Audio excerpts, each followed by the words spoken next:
Big banks anxious to get troubled mortgage loans off their books are following the short sale strategy. Greg Rand of Better Homes and Gardens Rand Realty joins the company.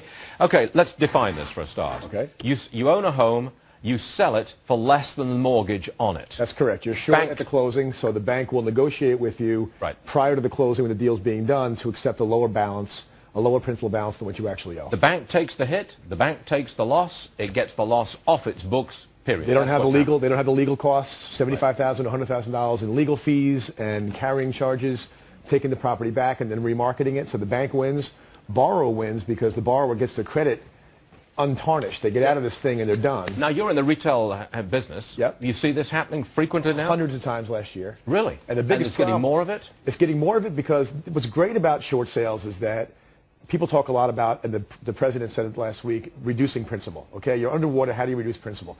You can't reduce principal by just giving somebody a lower balance because then everybody here wants one of those, right? Take $100,000 off my mortgage balance.